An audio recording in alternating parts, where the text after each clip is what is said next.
Chào các bạn. Hôm nay bác sĩ Bảo xin tiếp tục giới thiệu với các bạn một cái biến chứng của bệnh đái tháo đường. Như các bạn đã biết, bệnh đái tháo đường là một bệnh rối loạn chuyển hóa rất thường gặp và nó đã có thể gây ra nhiều các biến chứng rất là nặng nề như biến chứng về mắt, về tim mạch hay là bị bệnh thận và thần kinh. Và hôm nay thì bác sĩ Bảo lại giới thiệu với các bạn một trong những cái biến chứng nữa của bệnh đái tháo đường, đó là cái rối loạn chuyển hóa về xương.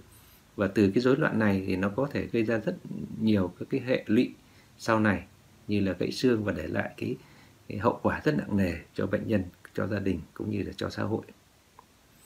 Về rối loạn xương thì đặc trưng nhất là tình trạng loãng xương.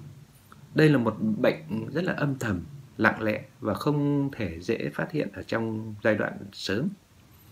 Là một loại bệnh toàn thân mà đặc điểm chính là sự giảm sút cái mật độ xương kết hợp với các cái yếu tố tổ chức xương nó bị phá vỡ dẫn đến giòn, dễ gãy. Cái loãng xương này không chỉ đem lại cái nỗi đau khổ cho bệnh nhân mà còn gây ra ảnh hưởng rất nghiêm trọng nặng nề cho kinh tế và gia đình và xã hội. Đặc biệt ở đây thì cái bệnh tiểu đường, tức là đái tháo đường đấy, thì càng tạo thành một cái vòng xoắn bệnh lý làm cho nó nặng lên, ảnh hưởng đến chất lượng cuộc sống và giảm khả năng lao động và có thể tàn tật suốt đời. Thì lý do tại sao là như vậy? Để như chúng ta đã biết, đái tháo đường thì có cái bệnh nhân là thuộc cái nhóm type 1 và type 2. Nếu như là không điều trị tốt thì cái lượng đường huyết nó cao á, lượng đường huyết cao, đúng không? Thì nó sẽ đào thải ra ngoài. Như hôm trước tôi đã nói là nó đào thải ra ngoài và nó ra nước tiểu và kéo theo rất là nhiều các cái canxi và cũng như là phosphor cũng bị đào thải ra ngoài.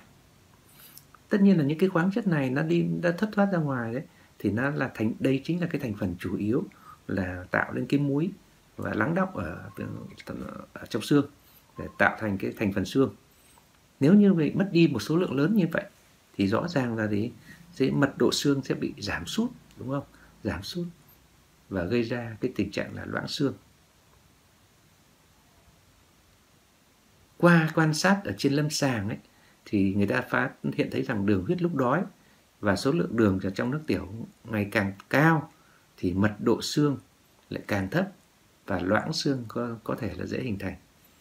Nếu đường huyết giảm xuống gần với chỉ số bình thường thì cái canxi niệm cũng giảm xuống gần như là bình thường.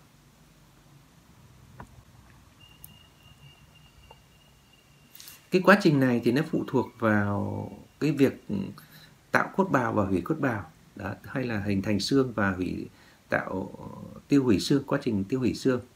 Sự hình thành của xương chủ yếu dựa vào chức năng của tế bào xương trưởng thành. Thì quá trình này tiêu hủy xương dựa vào chức năng của hủy cốt bào. Đái tháo đường thì nó chủ yếu ảnh hưởng đến sự chuyển hóa của xương là do sự suy giảm chức năng của cái tế bào cốt trưởng thành này, làm cho sự hình thành xương nó bị giảm sút hoặc là bị chậm lại, nhưng là cái quá trình tiêu hủy của xương vẫn bình thường hoặc tăng hoặc giảm. Tức là chúng ta phải nói là như này, tức là trong quá trình tế bào vào xương ấy, nó trong quá trình tức là chúng ta nói như này, ở trong cơ thể mình thì có hai cái loại tế bào liên quan đến xương, tức là tạo cốt bào và hủy cốt bào. Hai cái quá trình này nó luôn luôn là cân bằng nhau.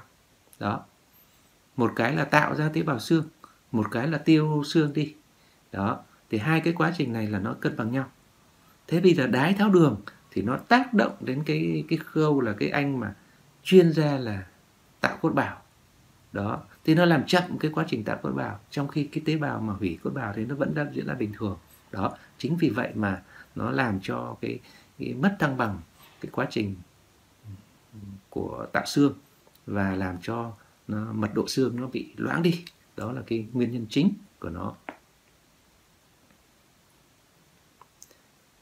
Người ta cho rằng là chính insulin đã làm ảnh hưởng trực tiếp đến quá trình sinh trưởng của cái xương này. Và chính cái nguyên nhân này mà bệnh nhân đái tháo đường có biến chứng về bệnh lý xương và mật độ xương hoặc là gây loãng xương Đó là từ cái nguyên nhân này. Thế thì ảnh hưởng của đái tháo đường đến mật độ xương như nào? Người ta đã dùng một cái phương pháp đo mật độ xương kép nhé. Đo mật độ xương ở vùng thắt lưng, đoạn trên xương đùi, và bệnh nhân cho thấy sự thay đổi mật độ xương giữa cái bệnh nhân đái đường tiếp 1 và bệnh nhân đái đường tiếp 2 có sự khác biệt. Về mật độ xương bị giảm sút thì gặp ở bệnh nhân đái đường tiếp 1, và là do bệnh nhân đái đường tiếp 1 thường mắc ở tuổi trẻ và trước 20. Chính lúc này là người ta giải thích là chính lúc này là cái giai đoạn mà xương nó đang phát triển mạnh. Thế, người bệnh thường gầy và thiếu hụt insulin. Đó. Nó liên quan đến quá trình phát triển xương. Thế nhiều báo cáo thì chứng minh rằng có sự liên quan giữa mất đi của hàm lượng xương và bệnh nhân đái tháo đường và giới tính. Quá trình phát triển các yếu tố ảnh hưởng đến mật độ xương. Bệnh nhân nữ, người mắc bệnh lâu năm thì lượng xương mất đi càng nhiều, liên quan đến cả lứa tuổi nữa. Thế thì hậu quả của cái quá trình này là gì? Tức là chắc chắn rồi, cái xương là cái bộ khung đỡ cho cơ thể. Đó. Thế nhưng mật độ nó loãng đi thì chứng tỏ là gì? Cái khung đó sẽ bị mềm, yếu, đúng không? Vậy thì cái nguy cơ nhất của cái biến chứng này chính là gì? Là gãy xương ở cái bệnh nhân tiểu đường. Thì một số nghiên cứu chứng minh rằng nguy cơ gãy xương bàn chân và xương ngón chân ở bệnh nhân tiểu đường cao hơn gấp 3 lần so với người bình thường. Điều này nó liên quan đến cái bệnh lý về thần kinh và bệnh lý mạch máu do cái bệnh tiểu đường nó dẫn tới. Của chân khi tiếp xúc bước đi thì nó mất cái cảm giác đi, thì làm cho người ta mất thăng bằng. Đó, nó có thể là gây ra cái tai nạn. Thế ngoài ra thì còn có cái tổn thương về mắt. Đấy, mắt thì kém, có thể là đi vấp vát. Đó. Nhất là người già thì là dễ cái sự thăng bằng nó sẽ bị ảnh hưởng. Đấy, đến cái quá trình đi lại làm cho có thể bị vấp té ngã. Và trong cái trường hợp mà mật độ xương nó đang loãng như thế, nó có khả năng cái nguy cơ là nó gãy xương rất cao. Gãy ở đoạn trên xương đùi thường gặp ở bệnh nhân tiểu đường lớn tuổi do bệnh nhân đồng thời có kèm với loãng xương trầm trọng.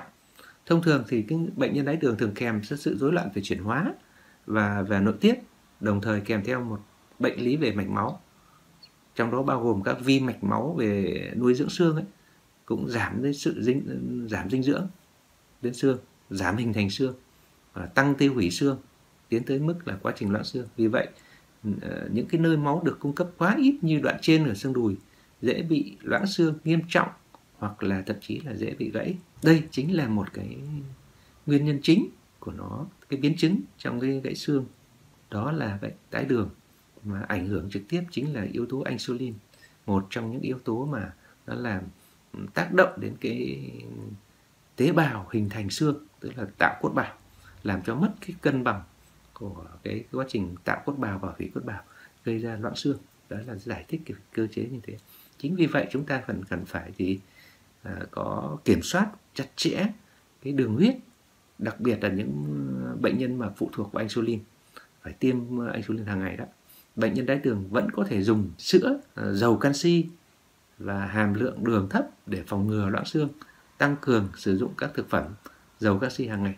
Bài thông tin này của bác sĩ Bảo đến đây là hết. Nếu như các bạn thấy có ích và phù hợp với chính bản thân mình thì hãy cho bác sĩ Bảo một like và cho những lời bình luận, và sau đó thì có thể lan tỏa, chia sẻ cái video này cho mọi người để mọi người có cái thông tin cần thiết để cùng nhau ngăn ngừa các cái biến chứng do cái bệnh tiểu đường gây nên. Xin cảm ơn và hẹn gặp lại các bạn ở video lần sau.